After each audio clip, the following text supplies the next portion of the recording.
မင်္ဂလာပါကဲမိတ်ဆွေများအားလုံးမင်္ဂလာပါကျွန်တော်ခီးလွန်နေရဖြစ်ပါတယ်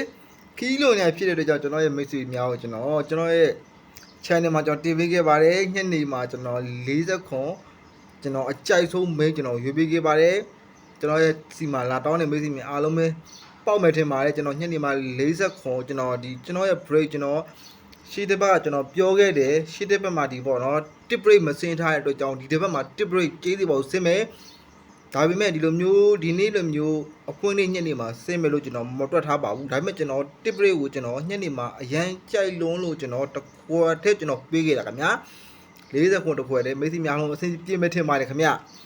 အဲ့တော့ကျွန်တော်ရဲ့ဂတိအတိုင်းပဲကျွန်တော်ထပ်ပြီးကျွန်တော်ဒီကြံ4ရက်မှာကျွန်တော်မွေးကနန်းထုတ်ပေးမယ်အကြိုက်တူမွေးပါကြိုက်မှမွေးပါကိုပတ်စံနဲ့မိမိပတ်စံနဲ့မိတ်ဆွေမွေးတဲ့ဖြစ်တဲ့အတွက်ကြောင့်ကြိုက်မှသာမွေးပါကြံ4ရက်မှာ6တလုံးဆင်းပါမယ်ကြံ4ရက်မှာ6တလုံးဆင်းပါမယ်အခုချင်းစမိတ်ဆွေများအားလုံးအနေနဲ့ကိုဇေဘိုးထိုးတဲ့မိတ်ဆွေများအားလုံးအနေနဲ့တရားဦးမွေးရဆိုရင်မနေ့ပြန်မနေ့တရားဦးမွေးရဆိုရင်ညနေမှာ200ဦးမွေးပါတပတ်ခါမှာ250ဦး300ဦးအဲ့လိုမျိုးလေးတင်မွေးတော့ပါပုံမှန်900 1000မူအဲ့လိုမျိုးဇာတုမွေးတဲ့မိတ်ဆွေများရှိရင်လည်းမွေးပါ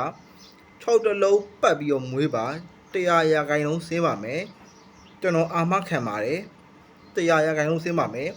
အဲ့ကနန်းကျွန်တော်ရဲ့ဒီမန်မာတီးတန်းကိုကျွန်တော်ပေးတာပါဒါပေမဲ့ကျွန်တော်ညက်ကျွန်တော်ပြောခဲ့တယ်ဒီကျွန်တော်ရဲ့ကနန်း40ခွန်တစ်ဘရိတ်ထွက်ခဲ့ရင်ကျွန်တော်လက်ဆောင်ကျွန်တော်ပတ်သီးတစ်လုံးနဲ့ကျွန်တော်အော်ကွက်ကျွန်တော်ရွေးချယ်ပေးမယ်ကျွန်တော်ပြောထားတယ်ကျွန်တော်ဂတိကျွန်တော်တီးပါတယ်အဲ့တော့မိတ်ဆွေများအားလုံးနေတယ်ကိုထိုးရမှတောင်းဝင်ကိုထိုးပါကျွန်တော်ကပေးရမှတောင်းဝင်ကျွန်တော်ပေးရမှာပါထိုးရမှတောင်းဝင်ကမိတ်ဆွေတောင်းဝင်ပါ6ပတ်သီးပါခင်ဗျာအဲ့ဒီမှာ6ပတ်သီးကိုမှတင်ရိုက်ချင်းတဲ့မိတ်ဆွေများရှိရင် share organ ကျွန်တော်ထပ်ပေးမယ်နော် share organ ကျွန်တော်ထပ်ပေးမယ် share organ အနေနဲ့ကျွန်တော်တို့ဒီဘာအော်မလဲဆိုတော့